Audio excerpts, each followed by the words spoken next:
এরপরে প্রশ্ন হলো, আমি জেনেছি যার চরিত্র যেমন তার জীবনসঙ্গীও তেমন হবে।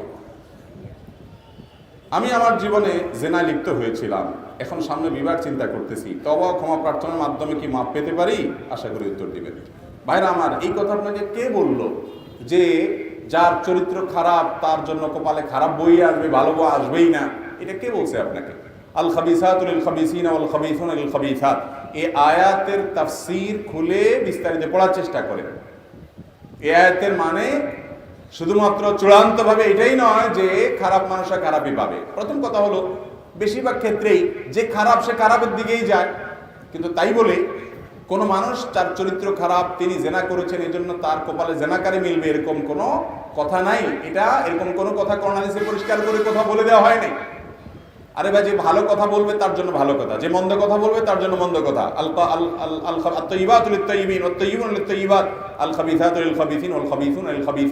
এই আয়াতের এই তাফসীরটাই সবচেয়ে প্রসিদ্ধ, গ্রহণযোগ্য।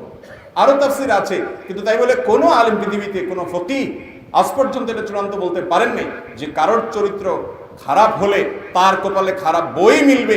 এটাই কোরআন হাদিসে বলা আছে, এটা কোথাও নাই। কে বলেছে আপনাকে?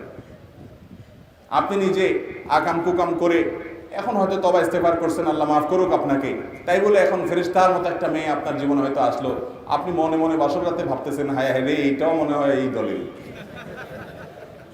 খবরদার, ডেঞ্জারাস চিন্তা। আরে ভাই, আল্লাহর নবী লূত আলাইহিস সালাতু ওয়াস সালাম, আল্লাহর নবী লূত আলাইহিস সালাতু ওয়াস সালাম, তার স্ত্রীর চরিত্র নিয়ে আল্লাহ তাআলা কোরআনে আলোকপাত করছেন না করেন নাই? কার স্ত্রী ছিলেন? লূত আলাইহিস সালামের স্ত্রী ছিলেন। এজন্য আপনি খারাপ মানুষ দেখে আপনার বউটাও যে খারাপ হবে, কোনো মেয়ে নিজে খারাপ দেখে তার স্বামীটারে বাসরাতে মনে মনে চিন্তা করবে, এ মনে হয় এই দলেরই, আমার পার্টির লোক মনে হয়, এরকম মনে করা উচিত মোটেই না। খবরদার, দাম্পত্য জীবনে এগুলো খুব ভয়ঙ্কর বিষয়। অনেক যুবক ভাইরা এগুলোর কারণে সংসারে শান্তি হয় না, শুধু মনের ভিতরে তারা ইটিস পিটিস করে, এত ভালো বউ, এত ভালো স্বামী, সব কিছু কয় না আমি নিজে তো খারাপ ছিলাম, তাহলে আমার কপালে তো ভালো আসার কথা না, ঘুরে ফিরে বলতে এইটাও তলে তলে হেই। খবরদার, এরকম কোন কথা কোরআন হাদিসে। হ্যাঁ, এটা ঠিক যে যার নেচার খারাপ সে খারাপটা চুজ করে নেয়, কিন্তু অনেক শিয়ানা পাবলিক আছে নিজে খারাপ হলো কিছু খুঁজে খুঁজে রাবে অবশ্যই ঢুকায়, আছে না নাই? ওই বিয়ের আগে ওই যে প্রেম নাম দিয়েছেন যেটা আর কি, যেটার নাম আরেক বন্ডামি আর কি। কিসের প্রেম? মেয়েদের হলো ফুচকা চটপটি আর চাইনিজ খাওয়ার দান্দা, আর পুরুষদের হলো মহিলারা পড়ায় পড়ায় আকাম কুকাম করার দান্দা। নাম দিছে কি?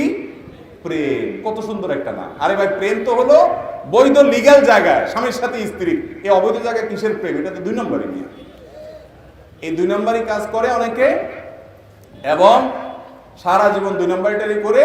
এরপরে বিয়ের সময় বড় বড় হুজুর করে হাদিয়া তোফা দিয়া খাওয়ায়া, চা পানি নাস্তা, বলে হুজুর এখন মহিলা মাদ্রাসার একটা মেয়ে আমার জন্য দেখতে হবে না। আছে না নাই? শুনছে হুজুরের মহিলা মাদ্রাসা আছে, আইসে এখন শুধু হুজুরের গায়ে হাত মোছে, হুজুর মহিলা মাদ্রাসার একটা মেয়ে দিতে হবে। এরকম মানুষ আমাদের দেশে আছে না নাই? বলে আকাম কুকাম সব করবো, কিন্তু গল্লির ঠাপ ঠিক আছে, বউ হিসাবে উঠাইতে ঠিকই রাবে অবশ্যই, ছাড়া উঠাবে না। আল্লাহ আমাদেরকে বোঝার তৌফিক দান করুন। তো যাই হোক, নিজে খারাপ হলেও অন্তত ভালো মানুষকে বিয়ে করার চেষ্টা করতেছে, তার এই প্রবণতাটা অন্তত ভালো, মাশাআল্লাহ। কিন্তু সবার আগে নিজে আল্লাহর কাছে লজ্জিত হয়ে, অনুতপ্ত হয়ে, নিজেকে ভৎসনা করে ক্ষমা চেয়ে ভালো হওয়ার চেষ্টা করতে হবে।